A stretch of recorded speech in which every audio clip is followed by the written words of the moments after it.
Maternar es el acto de soltar las expectativas y el control y acompañar la vida que se abre a posibilidades inimaginadas. Maternar en diversidad es el acto consciente de estar atentas a la vida en presencia plena, derrumbando límites y ayudando a florecer las capacidades de esa persona que te escogió como su guía en la tierra, como su mamá. Bienvenidas a Mamás Diversas, un espacio para amplificar maternidades inspiradoras que tienen su mirada puesta en las posibilidades. Somos Mamás Diversas, maternidades diversas. Hoy estamos contigo, Pipe Salazar y Nati Cañas, atentos a preguntar, escuchar y aprender. Lira es una niña musical. Es ritmo, compás, armonía. Fue gestada entre arrullos, nanas y canciones infantiles. De ahí su nombre y su amor desmedido por los villancicos durante todo el año. Es conexión con las plantas, las flores y las semillas. Sus días transcurren en la huerta de su casa en Guarne, Antioquia, en donde la puedes ver comiéndose un tomate o una lechuga llenitos de tierra. Corre, trepa, baila, siembra y canta mucho. Desocupa los cajones como su plan preferido de domingo, así que su casa tiene este perfecto orden que le ponen los niños activos.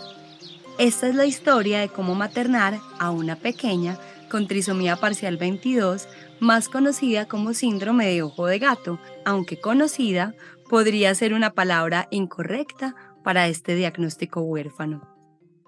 Hoy escuchamos atentamente a su mamá, una experta en enneagrama, que ha aprovechado su maternidad para evolucionar como humana. Hola Diana, estamos felices de tenerte en ese espacio, de compartir tu historia, orgullosos de poder compartir contigo y de amplificar tu historia y la historia de Lira. Yo Bienvenida. también, honradísima de estar en este espacio, de compartir, de resonar con quienes puedan necesitar o aprovechar esta historia. Listo, entonces comencemos a resonar desde el inicio. ¿Cómo fueron esos meses de Lira en tu barriga? ¿Cómo fueron esos meses de gestación? Cuéntanos un poquito. Muy interesantes. Fue una experiencia para mí muy novedosa de conexión. Ahí yo empecé a conocer partes de mí que tenía como muy sepultadas, porque fue, para mí la gestación activó una parte muy intuitiva. Yo sentí literalmente el momento de la conexión, de la concepción, como que, aquí pasó algo muy distinto, como un latidito en el útero muy diferente que pudiera haber sentido antes, y fue como eso primero de, acá está pasando algo importante. Y, y la conexión a través del cuerpo y la intuición fue así durante toda la gestación. Luego está la parte de la mente que descarta algunas sensaciones, que relativiza, que no le cree tanto a las sensaciones del cuerpo. Y eso también estuvo presente durante mi gestación. Había una parte de mucha confianza y había una parte de miedo. Había una parte de mucha entrega al proceso, de disfrute, de unión con ese ser, de plenitud, y también estaba esa parte de las inseguridades, de las dudas.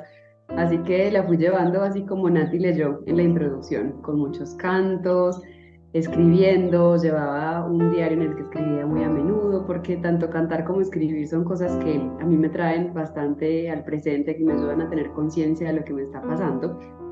Yo tuve pocos controles obstétricos, digamos. Hice algunas ecografías como las más importantes de rutina, y siempre había algo como de que estaba creciendo lentita, que estaba bajo de peso, pero no era algo como muy concluyente. Hicimos, por ejemplo, la transnucal, la de las 12 semanas, que yo no la pensaba necesaria, pero justo nos dio como en un viaje que estábamos haciendo a Rosario. Nosotros vivíamos en un pueblito muy pequeñito de la Patagonia, y estábamos de visita de la familia del papá de Lira en Rosario, y bueno, justo dimos como con un turno con esas semanitas. Entonces dijimos, bueno, ¿por qué no? Y tampoco fue muy concluyente, fue como, pues parece que todo está bien, pero hay algo como que no sabemos. Y yo la verdad es que en ese momento prefería pensar que estaba todo bien.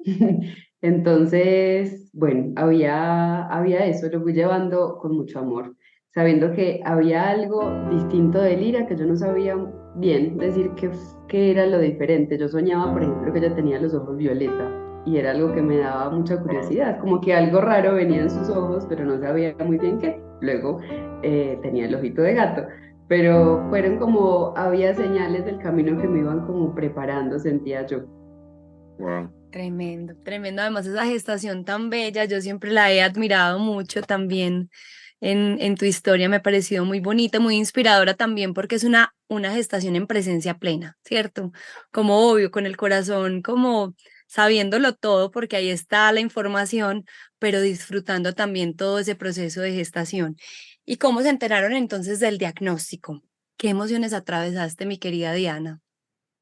Eso fue como una montaña rusa porque yo, a ver, nosotros estábamos planeando un parto en casa, como una transición muy suave, hacer de una gestación que había sido en realidad muy tranquila porque yo estuve muy bien de salud, Lira también.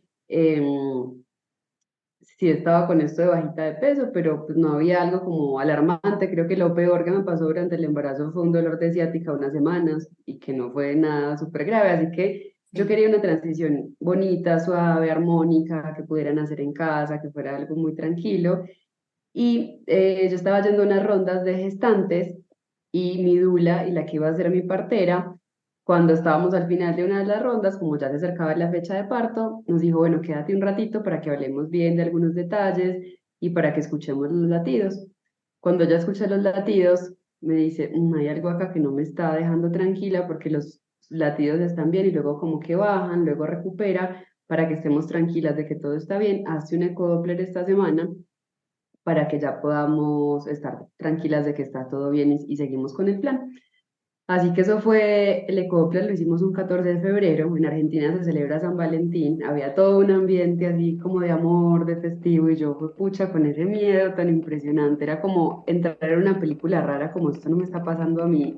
Ujú. Y en ese Doppler fue súper asustador. Yo no sé si a ustedes les ha pasado, pero cuando hay algo que uno no se espera, es como que algo como en las películas que se va el sonido, como fue como una cosa así, porque mientras ella iba viendo en la pancita y decía, esto no, ustedes no se habían hecho antes de alguna ecografía de estas, porque acá no se ve bien esto, no sé qué, no sé cuántas, y yo como que en un momento ya es como que hasta dejaba de escuchar, ¿cierto? Fue como, ay, ¿y ahora Te qué? hace contigo, contigo mismo. Sí, fue como una burbujita y como de ver las caras de preocupación, fue muy rara la experiencia. Ahí parecía que Lira tenía como una pared abdominal que no se había alcanzado a cerrar, con lo cual podía haber alguno de los órganos abiertos. Esto a veces pasa con los intestinos sobre todo. Entonces, pues ya no podía hacer un parto en casa, por supuesto, ya tendría que ser algo que tenía que haber un equipo de cirugía dispuesto para cuando ella naciera. Así que ahí fue derivación al Hospital Provincial Maternal en Córdoba, ahí en Argentina, que ya nos habíamos mudado porque queríamos que naciera más en esa zona, estábamos más cerca de familia del papá de Lira, y fue una cesárea programada para el 16 de febrero. Esa noche anterior fue la más dura, yo creo que he vivido en mi vida, o sea, la incertidumbre de si nacía bien, de si no nacía bien, de si la podría ver, de qué sería lo que vendría. Bueno, fue súper teso, muy, como una sensación de mucha soledad. Yo recuerdo como no poder ni siquiera conectar con las otras chicas que estaban ahí en la sala, como de estar ahí metida en una burbuja de mucho miedo. Y Lira nació, finalmente su pared abdominal estaba bien, era una hernia umbilical, lo que se veía como muy raro en la ecografía. En el ecodoppler le hacen la herniorrafia ahí para corregir la hernia umbilical. Y a partir de ahí el diagnóstico en realidad empieza a llegar como a gotitas. Nosotros estuvimos 40 días internadas con Lira, al principio como en cuidados intensivos porque ella salió con respirador, al principio no respiraba bien después de la cirugía que tuvo. A los días tuvimos que tener una colostomía porque uno de los signos, digamos, del síndrome es un ano imperforado, es decir, que el ano no alcanza como a hacer el esfínter, entonces se hace una colostomía para que pueda salir la caquita, ¿cierto? Entonces esa cirugía también pasó en esos días, luego tuvo una infección urinaria porque aparentemente tenía una vejiga neurogénica que no tenía como un buen tonito muscular, entonces era propensa a hacer infecciones urinarias. Cuando empezó a abrir los ojitos, yo fui la que me di cuenta que había un ojito que era raro, pues que era como distinto, tenía una pupila como mucho más grande, entonces todo eso empezó como a dar signos de que algo genético podía estar pasando. Y efectivamente vino la genetista y nos dijo, bueno, la cardiopatía que tiene, los ojitos como más separados de acá del tabique nasal, la hipotonía muscular, el tema de la colostomía, entonces todo iba como apuntando al síndrome, luego se hizo pues como el examen genético de sangre como tal, y ahí nos contó, y ahí se me abrió a mí un mundo de cómo esto puede pasar en un cuerpo humano, qué es esto tan extraño, a ver esta niña de dónde vino, entonces empezamos también como a informarnos, ahí, así llegó el diagnóstico. Y digo, ese diagnóstico y qué sentiste. ¿Qué fue eso que se pasó por la mente? Además de, claro, llegó eso que no lo tenía en mente, pero ¿cuál fue ese sentimiento? Pues mira, es raro porque para mí las hormonas ayudan tanto en ese momento cuando pueden estar conectadas, porque yo estaba con la lactancia materna, Lisa no podía succionar porque se cansaba muchísimo succionando del pecho, entonces fue muy poquito tiempo el que tuvimos como lactancia directa, pero yo me sacaba leche cada 3 horas o a veces cada menos para ir alimentando con esto y yo me sentía bien, o sea, mi cuerpo estaba tranquila, es como que estoy haciendo lo que tengo que hacer por mi bebé y yo estaba con ella todo el tiempo que podía, yo la veía y yo decía, pues pero es un bebé, ¿cierto? O sea, es como yo la veo acá, está hermosa, está perfecta, está normal, me la quería robar ya, llevármela del hospital. Entonces, para mí es como que la información que ella fuera llegando mientras yo estuviera con ella y la viera bonita y la viera creciendo y le pudiera dar picos, es como que fue una información que fue llegando como, bueno, ahí vamos viendo, ¿cierto? Como que en ese momento había una especie de nube hormonal que me protegía en la conexión con ella, que me amortiguaba de alguna manera como la información de los diagnósticos, ¿cierto? Yo simplemente después empecé a ver algunas cositas. No me quería saturar de información porque yo sé que uno se mete a Google y es como el Mm, panorama que sale de todo y la mente total. tiende a ir a las cositas peores. Sí. Entonces, de ahí en adelante, mi vida con Lira ha sido un día a la vez. O sea, yo no tengo ningún tatuaje, pero si me hiciera uno sería ese. A partir de Lira, ¿cierto? Fue como un día a la vez, ¿cierto? Entonces, como que iba implicando el diagnóstico. Lo más complejo de ver en realidad con ella fue la cardiopatía, que eso sí marcó que a lo mejor la vida de Lira no iba a ser larga, entonces ahí sí fue como, ok, esto es un síndrome importante en el que hay decisiones muy importantes a tomar, y ahí fui como aterrizando de alguna manera en lo más incómodo del diagnóstico, pero qué emociones sentía en ese momento mientras yo la tenía, yo estaba bien, ¿cierto? Era como que yo veía más el caos alrededor Mm. de las familias, de cómo se movía el drama alrededor de eso que lo que yo sentía. Para mí es como que, no, a mí déjenme tener a mi bebé, me la llevo a casa y empezamos la vida. Eso es lo más importante, pero entonces en ese día a día y en eso que sucedía alrededor, cómo fue ese proceso de hablarlo con familiares, con amigos, que finalmente quienes están a tu alrededor y quienes te quieren estaban a la espera con seguridad de Lira? ¿Cómo fue ese contarles lo que estaba sucediendo? Fue duro porque yo estaba igual viviendo un puerperio y me pasaban igual las cosas de un puerperio, pero como con más cosas, además del de un puerperio común. Entonces igual me pasaba esto de estar súper leona y protectora de la cachorra y no Mm, querer que invadieran demasiado, pero a la vez entender que querían saber por qué se preocupaban. Yo creo que esta fue para mí la parte más difícil mm. del primer año del IRA, la parte de comunicarlo, de entenderme con las familias. Las dos familias tomaron posiciones relativamente distintas. Mm, Hay cosas que de verdad yo no recuerdo muy bien de esos momentos porque creo que la mente protege y algunas cosas las oculta también por supervivencia, porque era muy dolorosa. Había cosas que eran muy difíciles para mí, como estar con mi experiencia con Lira, pero además como pretender hacerme cargo del dolor de las familias. Había como una parte mía de sentirme hasta culpable de generarles ese dolor por haber tenido una niña así. Había como muchas mezclas de muchas cosas en las que yo necesitaba como uf, burbujita, ¿cierto? La familia del papá de Lira, ellos han estado como mucho más cerquita de todo lo médico, de los laboratorios, así que ellos estaban más interesados como por la parte clínica y qué era lo que pasaba y cuál iba a ser el pronóstico, qué tratamientos había que hacer. Me dieron muchos datos que yo en ese momento no tenía ni se me ocurría, por ejemplo, meterme en un grupo de Facebook de familias alrededor del mundo con el síndrome de Lira, que es en inglés, por supuesto, porque son muy poquitas familias. Entonces, me ayudó muchísimo porque yo empezaba a ver como, ok, cómo es el panorama, cómo son las vidas de estos niños, cómo es la vida de estas familias, para manejar la colostomía, que al principio era tremendo porque Lira tenía un cuerpito todo chiquito, esas cosas se salían, si ella sudaba, se le salía todo, entonces era cambiar pañales y bolsitas y cosas, las primeras semanas eran un caos con eso. Así que fui aprendiendo truquitos de otras familias que también habían pasado por esas experiencias, pero había, yo siento que de parte de esta familia como mucha preocupación por arreglarla, ¿cierto? Como por, bueno, entonces si hay que hacer esta cirugía y después esta otra y hay que, y yo era como, no, no, no, no, no, o sea, déjenme aterrizar, déjenme ir viendo. Ujú, ujú. Eh, yo estaba cansadísima siempre porque yo me sacaba leche cada 3 horas para poder sostener una lactancia diferida.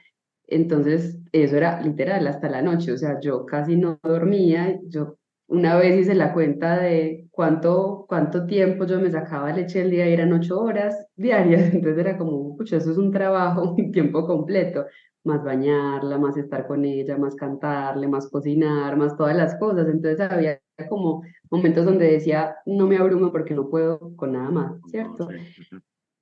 Mi familia también tuvo sus reacciones. Ellos viajaron a apoyarme un tiempito, a ponerse a disposición, a preguntarme qué quería hacer. Lo más difícil para mí de comunicar con ellos fue la decisión de que no íbamos a hacer la cirugía del corazón. Ella tiene varias cardiopatías y la más complicada es un retorno venoso anómalo que es corregible solamente en un periodo muy cortito de tiempo de vida de los bebés para que sea exitosa, ¿cierto? Entonces nosotros hicimos los estudios para ver si podíamos hacer esa cirugía y en ese cateterismo que hicimos le fue súper mal en la recuperación y los estudios no fueron muy buenos, o sea, no había como muchas chances de que la cirugía saliera bien. Entonces era como una decisión de, si no la haces, pues ya sabes que la cardiopatía nunca va a mejorar y que eventualmente Lira va a fallecer a una edad temprana. Pero si la haces, hay muy alto riesgo de que se quede en la cirugía y que no la viva. Entonces para mí fue como, me la llevo y vivo con ella así el tiempo que la vida nos dé, porque no quiero perderla ya así. Para mí la decisión era como, yo quiero que ella tenga un balance en su experiencia de vida, que aunque sea cortita, aunque sea mitad, mitad, es decir, aunque sea mitad de una vida donde tuvo hospitales y agujas y exámenes y tratos como más fríos, y aunque sea que la balancee con otra parte donde estemos en casa, con los cantos, con nuestras rutinas y que se vaya con eso, ¿cierto? Que en el mundo acá vivimos con dolor y también con mucho amor y con mucha ternura. No quería que la experiencia se inclinara más hacia la balanza de la vida intervenida. Ujú. Entonces, bueno, esa fue una decisión muy difícil de comunicar, de tomar, yo diría que no tanto, porque para mí fue como súper claro, como que ese no iba a ser el rumbo nuestro. Había demasiada información para mí de lo que pasa con estos traumas y lo difícil que son que remitan estos chicos. La mayoría después quedaban con unos temas de ansiedad brutales, con muchas fobias. Entonces, para mí era como en calidad de vida, costo-beneficio, es muy dura la decisión, no es simplemente arreglemos cosas y metamos a cirugías porque también hay un costo emocional muy duro. Como considerando todo eso, para mí en realidad la decisión no fue difícil de tomar, pero sí fue muy difícil de comunicar porque calculaba cuál iba a ser la bomba que le traía a las familias. Oh Dios, tremenda bomba. Diana, para Sí. nosotros entender más sobre este diagnóstico, porque además es de verdad bien extraño, hicimos una investigación y queremos contarle a las personas que nos están escuchando un poquito más sobre la trisomía de ojo, la trisomía parcial 22 o el síndrome de ojo de gato. Lo vamos a compartir acá y después queremos que nos digas tú qué sientes, cómo han vivido ustedes todas esas características. Perfecto. El síndrome del ojo de gato, CES por sus siglas en inglés, es un trastorno cromosómico poco frecuente con un cuadro clínico muy variable. Las personas con este síndrome tienen tetrasomía parcial del cromosoma 22. La mayoría presenta diferentes formaciones que afectan a los ojos, coloboma del iris, a las orejas, fositas preauriculares y apéndices, a la región anal, ano imperforado, al corazón y los riñones. El CES tiene una prevalencia estimada de 1 de cada 150.000 nacimientos. El nombre síndrome del ojo de gato se refiere a una anomalía en los ojos que está presente en más de la mitad de las personas afectadas y que se conoce como coloboma, que parece una hendidura o espacio en el iris debajo de la pupila, lo que resulta en que la pupila alargada de las personas se asemeje al ojo de un gato. Esta condición presenta un espectro clínico muy amplio. Los típicos rasgos faciales incluyen hendiduras de los párpados con inclinación hacia abajo, una mayor distancia entre los ojos, un puente nasal plano y una mandíbula pequeña. En algunas personas el canal anal es estrecho o está ausente. El defecto cardíaco más frecuente es una anomalía total congénita del retorno venoso pulmonar, es decir, que la sangre oxigenada no vuelve de los pulmones a la aurícula izquierda, sino que vuelve al lado derecho del corazón. Allí, la sangre oxigenada se mezcla con la sangre desoxigenada. Esto hace que la persona reciba menos oxígeno de lo que el cuerpo necesita. Bueno, ahora sí te damos la palabra, porfa. Ya nos has contado un poquitico de las decisiones que tomaron o de la decisión más importante que tomaste cuando Lira era una bebé. Cuéntanos un poquito cómo han vivido esas características, Lira y tú. Bueno, pues así de un momento a la vez con cada diagnóstico que iba llegando, ¿cierto? Con el congloboma, al principio pensamos que iba a perder la visión en un ojito. Lo que pasa con los coloboma, dependiendo como del área del ojo que afecta, es que como la pupila, se ve que al principio cuando nosotros nos estamos gestando, la pupila es de todo el tamaño del ojo y después se va cerrando, cerrando, cerrando hasta que queda así chiquita como la tenemos normalmente, ¿cierto? En ellos no se alcanza a cerrar del todo, entonces queda una pupila mucho más grande y las pupilas a nosotros nos sirven para captar la luz. Entonces ella capta mucha luz por un ojito y a veces esa luz es molesta, entonces hay niños que tienden a eliminar la visión de ese ojo para que no sea molesta, ¿cierto? Ella además de eso tiene un estrabismo bastante marcado. A veces si mira para arriba, por ejemplo, es como un camaleón, esos ojos para uno para cada lado. Entonces, si no tiene buena movilidad los músculos del ojo, se tiende a perder la visión de ese ojito. Entonces, ahí, cuando yo llegué, pues como con ese panorama de a lo mejor pierde la visión y empieza a buscar como lugares para cómo educar a los chicos ciegos y no sé qué, entonces como, bueno, voy a pensar en otra opción, si toca esa, pero me encontré con la visión natural que trabaja mucho todo el fortalecimiento de los músculos de los ojos para corregir los errores de refracción. Entonces, finalmente, por ejemplo, el estrabismo del IRA lo hemos ido mejorando de forma natural, sin necesidad de cirugía y no ha eliminado la visión porque ella es capaz como de graduarla cerrando y abriendo el ojito y organiza la imagen. Entonces, eso, por ejemplo, desde ahí, pues eso sigue, nunca se le va a ir porque no hay manera de corregir la pupila, pero ella ha aprendido a hacer con eso y nosotros también hemos ido aprendiendo pues como a darle condiciones favorables para su ojito, no usar pantallas, estar mucho tiempo al aire libre, que mire de lejos para que esos errorecitos se vayan corrigiendo. Con el tema de la vejiga, ella no tiene control de esfínteres. Hay muchas cosas que en realidad tienen que ver no solamente con los órganos, sino con el tono muscular. Cuando hay una hipotonía muscular marcada, hay cosas que no alcanzan a tener el movimiento que necesitan. Entonces, la vejiga, por ejemplo, es uno de los órganos afectados por la hipotonía. Hay uno de los signos de cuando los chicos están, por ejemplo, más listos para dejar los pañales y es que salten. Lira, por ejemplo, no salta.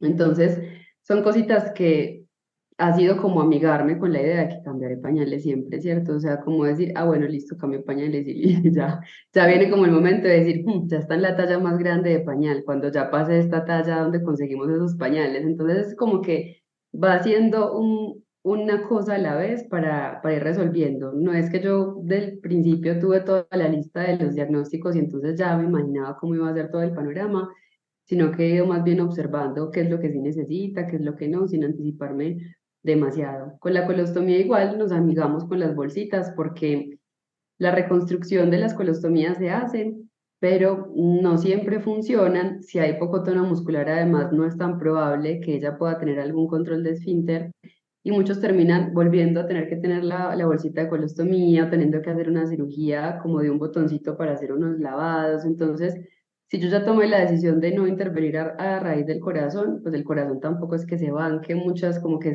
se aguante cirugías de otras clases. Entonces, también ha sido como, mira, no le molesta, ella habla súper natural de sus bolsitas, nunca tiene que se constipe, pues que tenga estreñimiento. Entonces, pues ahí nos amigamos también con la colostomía. Con la columna, ella nació con unos desplazamientos de vértebras cervicales, entonces su cabecita se inclinaba mucho hacia un lado. Y esto también generaba problemas de la visión, porque entonces los ojitos no alcanzaban a hacer como esta base De como equilibrio. de equilibrio, sino que estaba más hacia un lado y eso le hacía perderle también el ojito más hacia el otro lado. Entonces ahí fuimos corrigiendo también con osteopatía, todo tratando de tener métodos no invasivos. La osteopatía craneosacral ha sido hermosa, la seguimos usando porque ella tiende como a hacer ciertos ajustes para poder mantener la columnita y a veces genera tensiones en algunos lugares, entonces con osteopatía lo vamos viendo. Con la cardiopatía, ahora este año ya he empezado a usar oxígeno, lo usa casi todo el día, así que bueno, también haciéndonos esa rutina de cómo es el tema del oxígeno. Por suerte, Lira es, no sé, es la aceptación hecha niña, o sea, es increíble. Lira es como de un día para el otro tiene oxígeno y ella es como, ah, bueno, y ya va con su cablecito de oxígeno y el oxigenito, mamá, o sea, ha sido todo demasiado fácil. Una capacidad de Porque adaptación tremenda.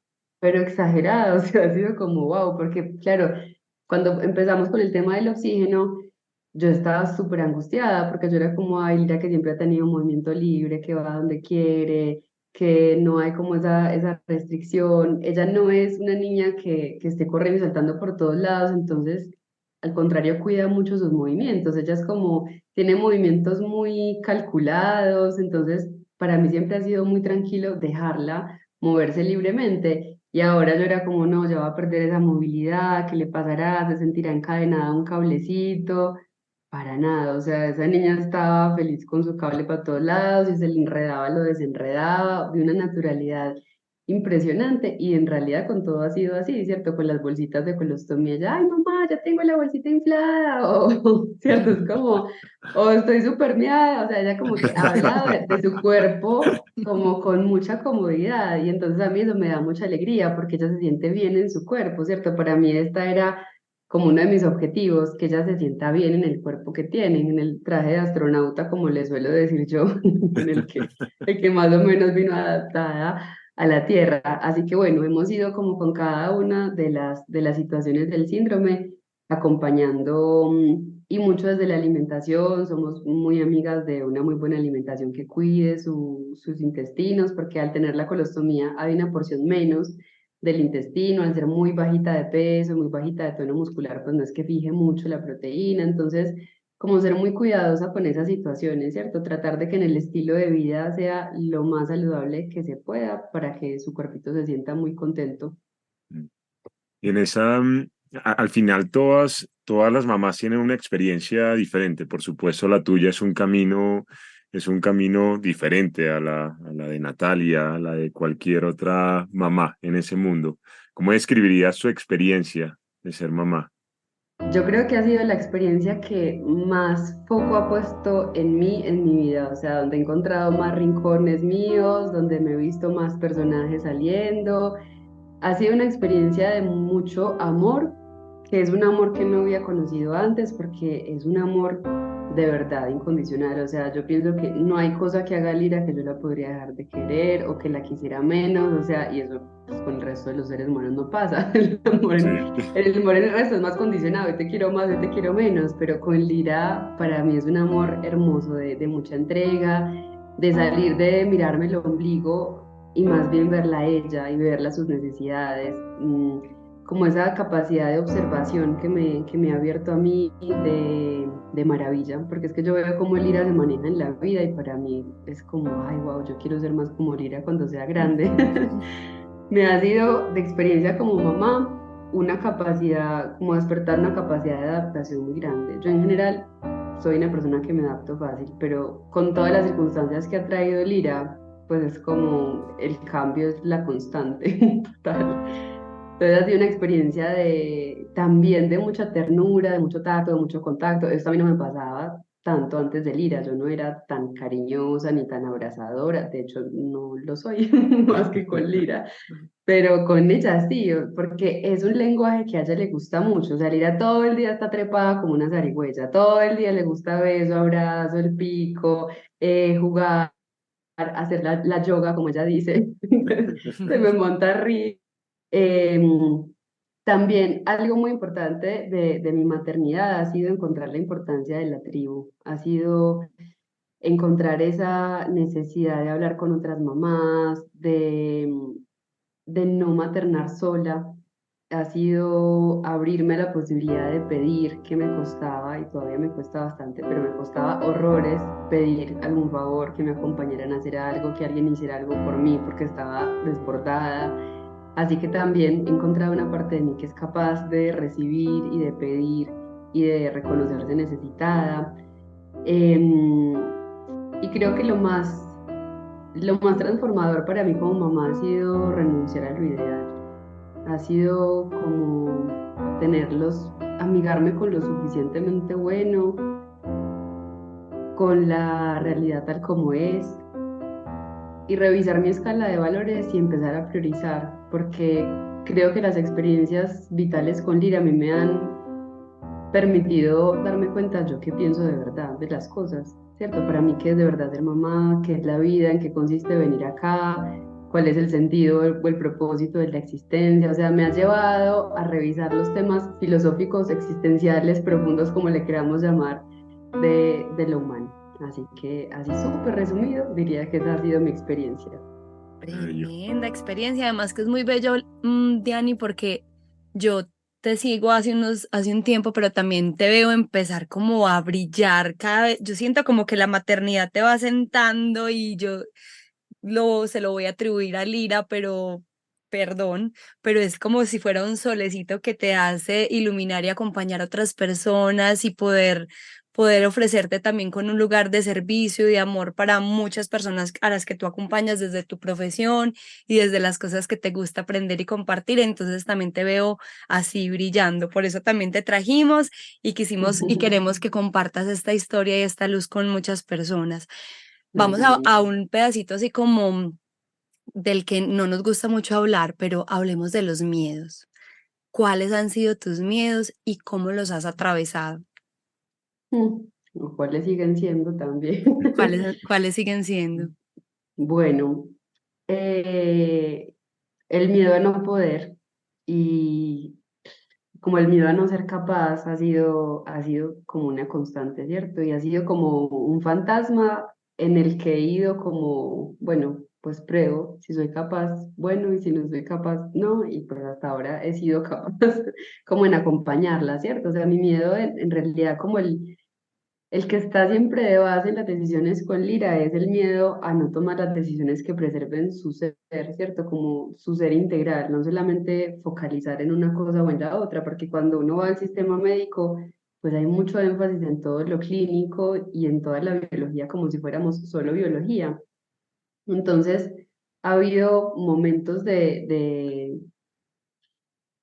como de dudar, Ujú. ¿cierto? Y a mí la duda no es algo que me guste, no me pone en una posición muy cómoda. Entonces, esa duda, ese miedo a no poder, esa necesidad de pedir ayuda, de darme cuenta que no me las sé todas, ese es un miedo que siempre transito, el como no saber qué hacer.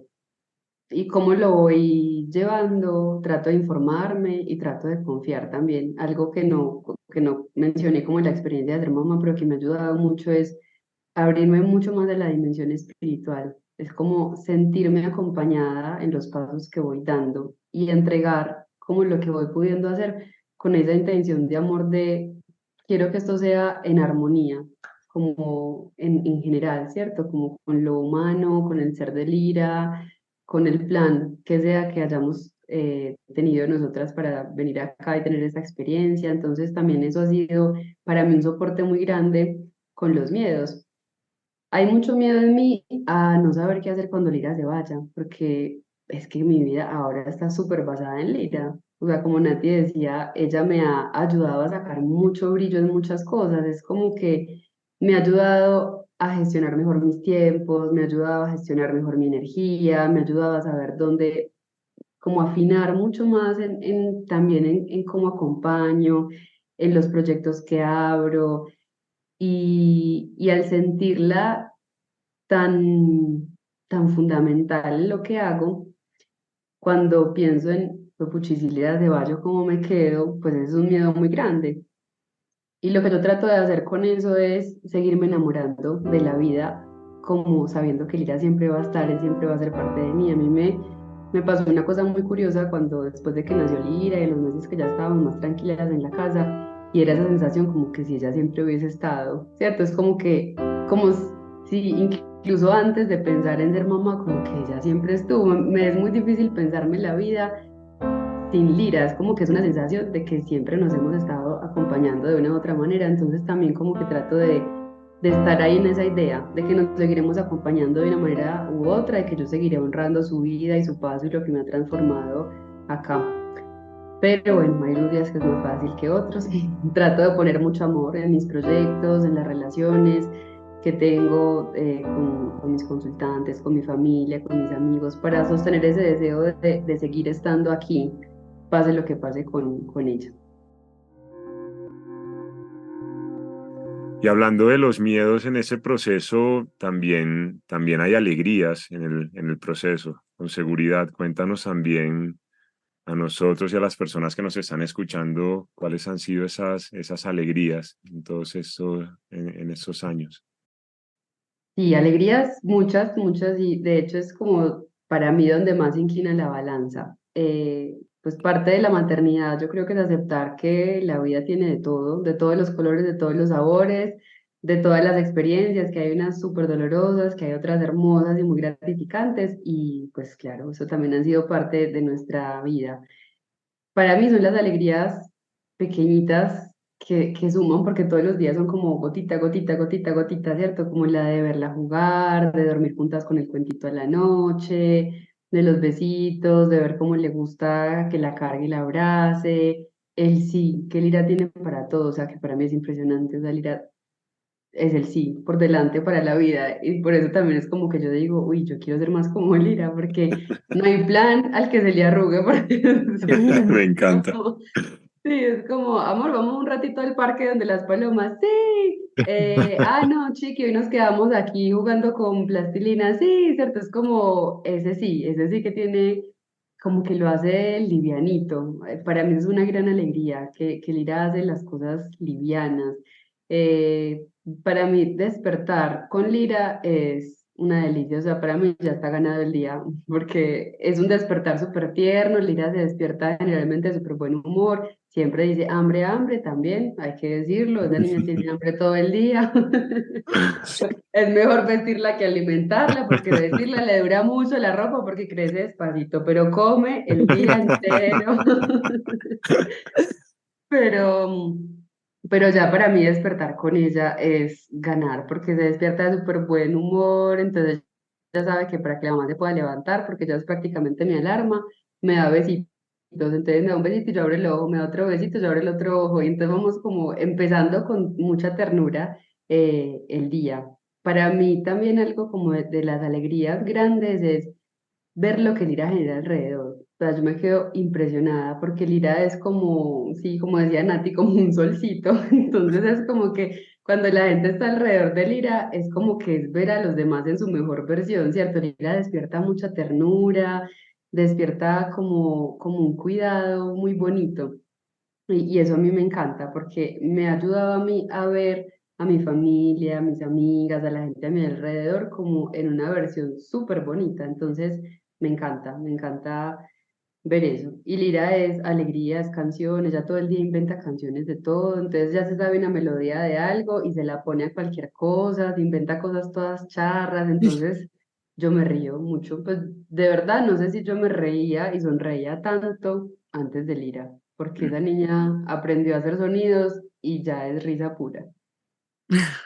Y ya las dos están haciendo cada vez más música porque te animaste también a traer instrumentos y música a tu vida. Es muy bonito, Sí. es muy bonito seguirlos. Yo creo que yo estoy en Instagram y veo a 3 personas. A Lira, ¿qué hizo hoy? Porque pero es que es una delicia ver pues es lo que tienes que ir a buscar en redes. Es de verdad muy bonito. Y a la mamá que entonces empieza a incursionar en la música también, cantándole a Lira y cantándonos en público, porque a Lira le está cantando desde siempre. Bueno, tengo otra también pues muy importante, aunque Lira es un sol y pues se integra fácil, pero ¿qué debe hacer una mamá, una familia, una comunidad, un colegio para incluir a una persona con trisomía de ojo de gato o como Lira en su vida? Pucha, ese sí es un tema muy difícil y de verdad es uno de los temas que a mí me cuestionan mucho. O sea, si bien Lira se integra muy fácil, para mí no es tan fácil llevarla a muchos espacios. O sea, yo creo que Lira le diría que sí, pero yo soy muchas veces la que digo no o todavía no o no de esa manera, porque siento que nos falta mucho como sociedad y como todas esas instituciones para poder entender lo que es una persona con neurodiversidad funcional, con discapacidad, como queramos llamarle, pero en general nos cuesta el encuentro con lo diferente, porque nos cuesta observar tranquilos, nos cuesta, yo veo que cuando la gente mira a Lira, está como esto que hablábamos de la ternura y demás, pero cuando es un entorno, digamos, de ir a algún deporte, de ir a alguna ludoteca, de ir a algún espacio así, hay temor, ¿cierto? Hay como una especie de, ¿y qué hago con esta niña? Entonces ahí creo que es muy importante la comunicación que podamos tener abiertas con las personas de los espacios a las que las queramos llevar, pero es muy importante también la receptividad. Yo me he encontrado mucha receptividad, por ejemplo, en el espacio de la ludoteca, donde pues ha sido hablar con la profe, ¿cierto? Ella no puede comer dulces, no hace esto, yo siempre le empaco la lonchera, si ella se cansa, déjala que descanse porque ella misma se va a sentir hasta dónde puede hacer un ejercicio y dónde no. Pero creo que lo más fundamental es considerar que las personas no son un diagnóstico, ¿cierto? Que hay una historia detrás de cada persona, que todos somos mucho más que la suma de las condiciones que nuestro cuerpo tenga. Entonces, preguntar con curiosidad es muy importante para no suponer o no decir cosas que no sumen o no cerrar espacios que no tengan que cerrarse, porque a veces por el temor a que, uy, no, pero es que de pronto viene y le pasa algo, entonces para curarnos en salud cierro el espacio, porque esto hace que las personas con discapacidad cada vez tengan espacios más reducidos. Yo sé que no estamos muy preparados como sociedad para muchas cosas en la discapacidad, pero es por desconocimiento, por falta de información y por ignorancia pues muchas veces cerramos puertas que no necesitan cerrarse, que simplemente cuando nos animamos a aprender también de quién es el otro, de cómo vive la vida, podemos ver si podemos adaptar los espacios, las actividades. Lira no está escolarizada, pero ahí he sido yo la que no me siento tan tranquila con algunas cosas. Y es verdad que con la cardiopatía que tiene, el sistema inmunológico es más deficiente y que cada gripe, cada virus, pues podría incluir una internación, podría incluir una enfermedad. Entonces también para mí como tenerle espacios donde tenga más libertad de movimiento, donde estén más aireados, donde no esté metida en un salón durante 5 horas seguidas, pues para mí es importante como por la salud. Y es verdad que Lira necesita moverse, aunque no es una niña que es alta y nada, pues ella siempre ha tenido un movimiento libre. Eso en cualquier guardería o jardín no siempre se encuentra, que haya esa libertad de movimiento para los niños. Entonces, bueno, por esa razón y muchas otras, también Ujú. como por todo lo que pienso de la educación, no está escolarizada, pero tengo muchas amigas que tienen niños con discapacidad que han tenido unas luchas brutales, o sea, por el tema de la integración, de la inclusión, con los colegios que desgasta y que es muy triste. Yo a Mm, veces pienso que incluso de una manera, no sé si egoísta, yo no me he metido ahí ujú. por temor a la frustración, ¿cierto? Como porque no me duela mucho también todo el tema de no sentir la integración o que no la cuiden como la cuidamos acá. Hay muchas cosas alrededor de eso, de sentir que no hay espacios muy preparados.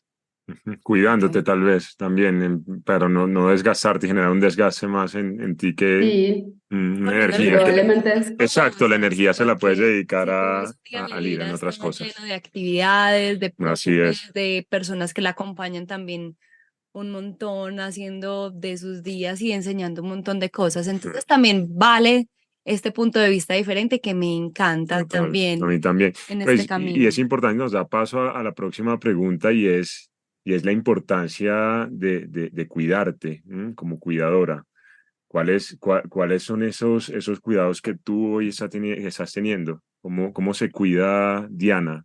Yo he aprendido con el tiempo a saber qué pongo y qué no pongo en mi día. Por ejemplo, el descanso, trato de priorizarlo lo que más puedo, dormir aunque sea 6, 7 horas por las noches, no siempre pasa, porque cuando para mí es como que Lira está creciendo en paralelo a mis proyectos con Enneagrama, ¿cierto? Entonces es como que son dos niños todavía en puerperio, entonces es como hay mucha energía puesta ahí. Entonces, las cuidadoras siempre estamos haciendo colas, pidiendo turnos, mal Mm, dormidas, tomando una gran parte de la rutina del día que otras mamás no usan, por ejemplo, en dar medicamentos, limpiar bolsitas de colostomía, pedir el oxígeno, o las que están en máquina de diálisis, o poniendo férulas, o haciendo curaciones, ¿cierto? Hay como unas cosas extras que no hay en otras maternidades y muchas veces esto no se ve, pues porque uno sale a la calle y nadie sabe, uno no tiene un letrero de soy madre cuidadora. Entonces, si uno no lo expresa y si uno no habla del cansancio, de las cosas que necesita priorizar, pues nadie sabe.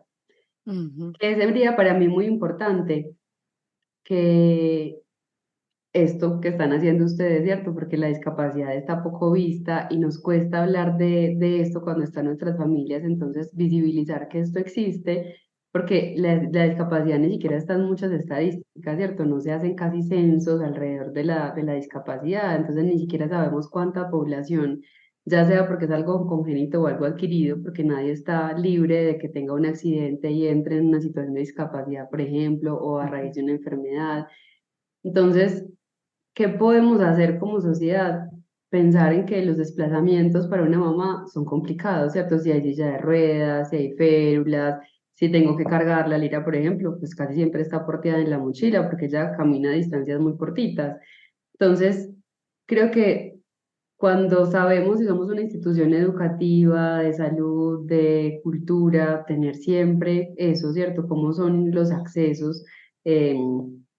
Tener que las filas las respetemos. Por ejemplo, a mí mm, me costaba incluso en el aeropuerto, como, que pase la prioridad, y a mí al principio era como, ay, no, qué pena pasar primero, ¿cierto? Pero después llega un momento en el que, parce, es mi derecho, voy, ¿cierto? total.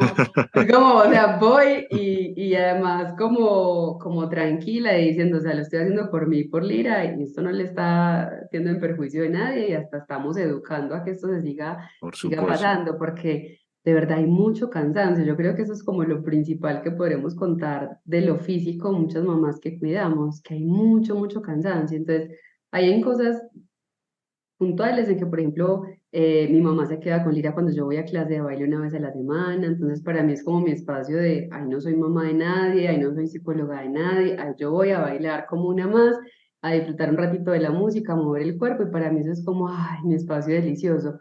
O a la noche, no sé, ya durmió Lira y entonces yo antes de empezar como las cosas que hago por la noche, me dedico un ratito para agradecer o para mover el cuerpo, para tomarme una infusión calientita, es como que trato de tenerme momentitos importantes y trato de darme descansos cuando puedo. Pero me ha costado años, de verdad, literal, llegar a esos momentos en que cuido mi energía y no me sobreexijo tanto. Mm, Wow. Y que también suelto, ¿cierto? Porque también yo creo que nos cuesta un poquitico confiar como mamás cuidadoras y decir, bueno, ven, te enseño y ayúdame, porfa, pues hacer esta tarea que también para mí, pues me gusta hacerla así, eso también es un aprendizaje tremendo, soltar y permitirse ayudar y lo que tú dices de aceptar que los derechos son, pues, están hechos por algo, ¿cierto? Yo a veces también me siento mal con Vicente cuando pido que por favor me permitan pasar por la fila de personas en situación de discapacidad, porque la gente dice, pero él está bien, pero no saben lo que nos cuesta de verdad esperar un tiempo que para Ujú. otros, pues para todos los niños es difícil esperar, pero yo digo que con Vicente como que se triplica ese tiempo y sí hay que pasar por otra fila, entonces, pero cuesta mucho decir, sí, esto está ahí porque ya otras personas nos nos pusieron ese lugar y pues hay que usarlo, ¿cierto? Hay que pasar por esa fila y hay que pedir dónde está esa fila o ese lugar para personas en situación de discapacidad, que aunque no sea solo de movilidad, ¿cierto? Parece que es porque tenemos dificultades para moverse, pero también es para esperar, también es para un montón de otras cosas que pues Para no los a veces baños, están por evidentes. ejemplo, claro, yo en los baños siempre que puedo uso el de discapacidad, porque pues es que en el baño normal con la bolsita de colostomía, con todo el cambio, a veces es súper estrecho, entonces Sí. si Ujú. están los de discapacidad, para mí me viene bien, que ya he hecho un montón de mañas para que si solamente se puede el chiquitito, pues igual lo hacemos ahí y ya que Lira se pare y la puedo cambiar de pie, muchas cosas se facilitan, pero Ujú, en eso también, porque hay discapacidades que no se ven, o sea, uno Lira la ve y nadie sabe que tiene una bolsita ahí, entonces, ujú, pero como somos nosotras las que sabemos, pues tenemos que ser la voz de ellos en muchas cosas. ujú, Me así encanta que es. espacios como ese puedan ayudarnos a educar, a fortalecer esa empatía Ujú, que ujú. necesitamos como sociedad. Mil gracias, Diana, por compartir ese espacio con nosotros. Yo realmente soy feliz. Gracias por compartir esos sueños con ese color violeta que nos contaste al inicio, por compartir tus miedos, tus alegrías, por traer a Lira a nuestras vidas.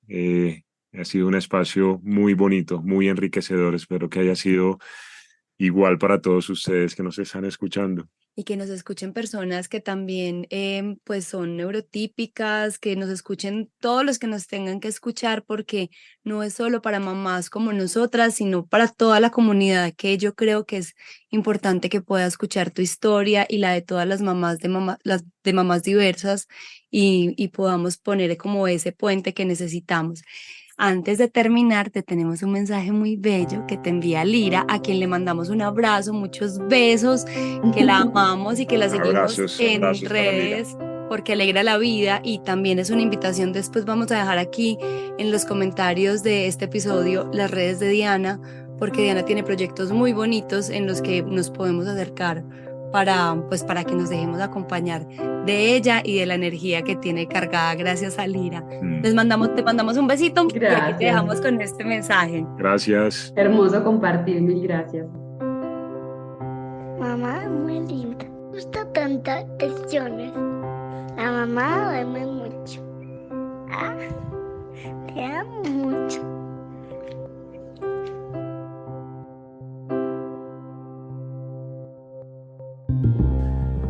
Mamás Diversas es una producción de Tintea, nuestra empresa que sana. Esta primera temporada es posible gracias a un estímulo otorgado por el Ministerio de las Culturas, las Artes y los Saberes de Colombia en la categoría Creación Sonora Digital de Podcast. Edio Rego de Música Visual hizo magia con la ambientación y mezcla. Las formas y colores del diseño las creó Mónica Mejía. La coordinación y los detalles estuvieron a cargo de Natalia Villa Díez. La investigación juiciosa la realizó Ana Raquel Arango y la revisión médica estuvo a cargo del doctor especialista en medicina materno-fetal José Raúl Lambertino. La dirección la realizó con el corazón Natalie Cañas Villa. Y yo soy Luis Felipe Salazar, constructor de puentes y curioso activo. Gracias por escucharnos. Comparte este episodio con todas las mamás, familias y personas que sientas que lo necesitan. Compartir es amplificar la voz de esas mujeres que son ejemplo e inspiración. Síguenos en nuestras redes sociales y continuemos esta y otras conversaciones en Instagram, TikTok, YouTube, LinkedIn como tintea.art.